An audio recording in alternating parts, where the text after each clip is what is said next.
তোমরা সকলেই জানো যে পঞ্চায়েতের এক্সাম খুব শীঘ্রই আসতে চলেছে। পঞ্চায়েতের ফর্ম ফিল আপও খুব তাড়াতাড়ি শুরু হবে।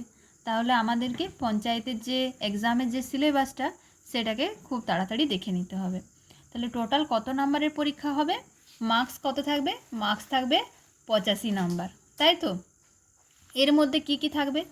ইংলিশ থাকবে 25 নাম্বারের, বাংলা থাকবে 25 নাম্বারের, আর এখানে থাকবে ম্যাথমেটিক্স থাকবে 25 নাম্বার, আর সাধারণ জ্ঞান থাকবে 10 মার্কস। তাহলে আমাদের কত হয়ে গেল? 25 × 75, আর এটা 10 যুক্ত করলেই আমরা কিন্তু 85 মার্কস এখান থেকে পেয়ে গেলাম। তাহলে প্রথমে যদি আমি সিলেবাসে আসি, প্রথমে সিলেবাসে আমরা কি দেখব? যে ইংলিশের মধ্যে আমরা কি দেখব? ভোকাবুলারি।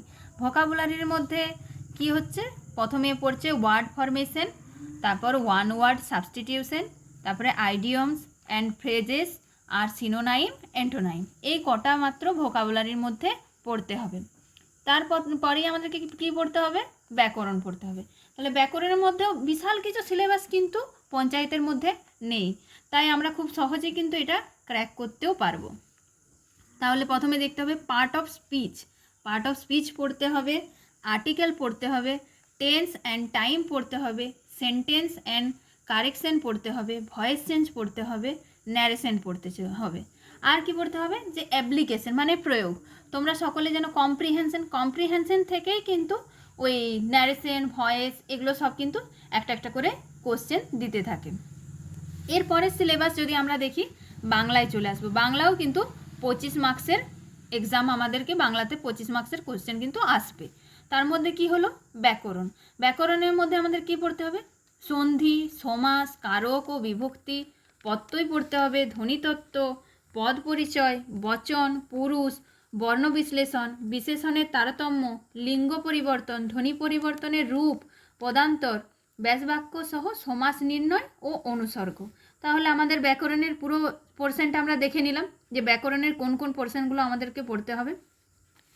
আর ব্যাকরণেরও শব্দভাণ্ডার আছে। শব্দভাণ্ডারের মধ্যে শব্দভাণ্ডার, বিপরীতার্থক শব্দ, সমার্থক শব্দ, এক কথায় প্রকাশ, প্রায় সমচ্চারিত ভিন্নার্থক শব্দ, এইগুলো আমাদেরকে এখান থেকে পড়তে হবে। আর এরও যেমন ইংলিশেরও কম্প্রিহেনশন আছে, প্রয়োগ আছে, তেমনই বাংলারও কিন্তু অ্যাপ্লিকেশন আছে। যেমন কোনো অনুবাদ দিয়ে দিল, সেখানে বাক্য পরিবর্তন, বাচ্য পরিবর্তন, অশুদ্ধি সংশোধন, প্রবাদ, সহযোগে বাক্য গঠন, এইসব জিনিসগুলো আমাদেরকে সিলেবাসটা কাভার করতে হবে। এখন তো অনেক ইউটিউব চ্যানেল আছে যেখানে একটু একটু করে সব কিছুই কাভার করে। তাছাড়াও তোমরা যদি আমাদেরকে ফলো করো, আমরাও এই সিলেবাসগুলো একটু একটু করে করতে থাকবো। তার মধ্যে আছে গণিত। গণিতেও কিন্তু 25 মার্কস। তার মধ্যে কি আছে? পাটিগণিত। পাটিগণিতের মধ্যে সংখ্যা পদ্ধতি পড়তে হবে, গসাগু লসাগু পড়তে হবে, সরল, গড়, অনুপাত ও সমানুপাত, মিশ্রয়, বয়স সংক্রান্ত অঙ্ক। এরপর কমার্শিয়াল মানে কিছু বাণিজ্যিক যে গণিতগুলো হয় আর কি, যে শতকরা, লাভ ও ক্ষতি, সরল সুদ, চক্রবৃদ্ধি সুদ, অংশীদারি কারবার, এইগুলো। এই 4টে পোর্শন দেখে নিলে আমাদের বাণিজ্যিক গণিতটা এখানে কাভার হয়ে যাচ্ছে। তারপরে কি আসছে? Speed and work. Speed and ওয়ার্কের মধ্যে কি পড়ছে? সময় ও কাজ, দূরত্ব, সময়, বেগ, নৌকো ও স্রোত, নল ও চৌবাচ্চা। তাহলে তোমরা দেখে নিলে যে 3টে 25 25 25 করে 75 হয়ে গেল। এরপর আমরা চলে আসবো সাধারণ জ্ঞান। সাধারণ জ্ঞানে কত বললাম? 10 মার্কস আসবে। সেখানেও স্পেসিফিক কিছু জিনিস আছে, সেগুলোই আমাদেরকে পড়তে হবে। তাহলে ভারতের ইতিহাসটা কিন্তু আমাদেরকে পড়তে হবে, ভূগোল পড়তে হবে, রাষ্ট্রবিজ্ঞান পড়তে হবে, ভারতের সংবিধান পড়তে হবে, পরিবেশবিদ্যা পড়তে হবে, সমাজ সংস্কৃতি পড়তে হবে, সাম্প্রতিক যে ঘটনাগুলো যে ঘটে যাচ্ছে সেইগুলো পড়তে হবে, আর রুরাল ডেভেলপমেন্ট যে স্কিমগুলো আছে, মানে মোস্ট ইম্পর্ট্যান্ট আমি যদি বলতে চাই যে ত্রিস্তরীয় যে পঞ্চায়েত ব্যবস্থাটা, জেলা পরিষদ, পঞ্চায়েত সমিতি, গ্রাম পঞ্চায়েত, এই সব জিনিসগুলো আমাদেরকে পঞ্চায়েতের সিলেবাসের মধ্যে পড়তে হবে।